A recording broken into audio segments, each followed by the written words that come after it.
छोटे से गांव में हरिराम नाम का एक गरीब किसान रहता था। उसका जीवन साधारण था। मिट्टी के घर में बीवी गौरी, दो बच्चे बिट्टू और पिंकी और दो बैल जिनके सहारे वह खेती करता। हरिराम मेहनती था, ईमानदार था, लेकिन एक समस्या थी। वह हर समय अपनी तुलना अपने पड़ोसी सुखलाल से करता था। सुखलाल के पास ट्रैक्टर था, पक्का घर था, टीवी था और गांव में उसकी इज्जत भी खूब थी। हरिराम जब भी अपने घर में बैठता उसे लगता जैसे उसकी जिंदगी में कुछ अधूरा है। सुखलाल के पास सब कुछ है और मैं आज भी मिट्टी के घर में जी रहा हूं, वह अक्सर सोचता। गौरी समझाती, हरिराम तुम्हारे पास जो है उसमें संतोष करो।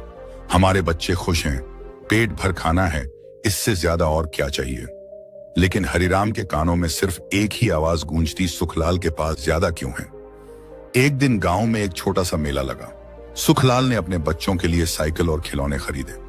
हरिराम के बेटे बिट्टू ने भी वही साइकिल देखी और पिता से मांग ली। हरिराम ने जेब टटोली, कुल जमा 120 रुपए थे। बिट्टू उदास हो गया। घर लौटकर वह बोला, बाबा क्या मैं कभी साइकिल नहीं चला पाऊंगा। हरिराम के दिल में चुभ गया। उस रात वह चुपचाप बाहर बैठा रहा, आसमान की तरफ देखता रहा और बस यही सोचता रहा, काश मैं सुखलाल की तरह अमीर होता। अगले दिन से हरिराम का व्यवहार बदल गया। वह बैल की जगह खेतों में खुद ज्यादा मेहनत करने लगा, मजदूरी भी पकड़ ली और दिन रात एक कर दिया। लेकिन सब कुछ बस एक मकसद से, सुखलाल से आगे निकलना है। वह यह भूल गया कि उसका शरीर अब थक चुका है, परिवार को समय देना भी जरूरी है।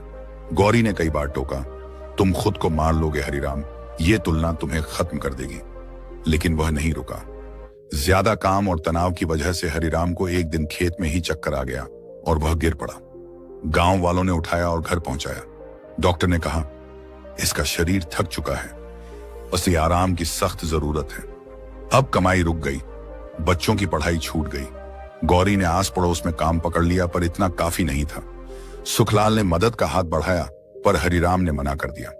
मैं तुम्हारी दया नहीं चाहता, उसने गुस्से में कहा। अब हरिराम और भी टूट चुका था, अंदर से भी और बाहर से भी। एक शाम हरिराम गांव के बाहर एक पेड़ के नीचे बैठा था, थका टूटा और पछताया हुआ। तभी वहां से एक बूढ़ा साधु गुजरा। उसने हरिराम से पूछा, बेटा इतना दुखी क्यों लग रहा है। हरिराम ने अपना दुख बयान किया, सुखलाल से तुलना, गरीबी, बेटे की साइकिल, बीमारी, सब कुछ। साधु मुस्कुराया और बोला, बेटा नदी को देखो, वह कभी समंदर से नहीं कहती कि मैं छोटी हूं। फूल कभी कांटे से नहीं कहता कि मैं बेहतर हूं। हर चीज की अपनी जगह, अपना समय और अपना उद्देश्य होता है।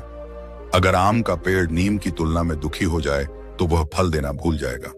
तू भी अपना फल देना भूल गया है। खुश रहना, प्यार देना, बच्चों के साथ खेलना। हरिराम की आंखों में आंसू आ गए। पहली बार उसने खुद को आईना दिखाया। उस दिन के बाद हरिराम ने कुछ ठान लिया। अब वह खुद से तुलना करेगा कल के हरिराम से।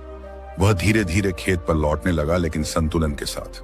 उसने बच्चों को खुद पढ़ाना शुरू किया, कहानियां सुनाई, बीवी के साथ हंसी बांटी। उसने गांव में एक छोटी लाइब्रेरी शुरू की जहां बच्चे किताबें पढ़ सकें।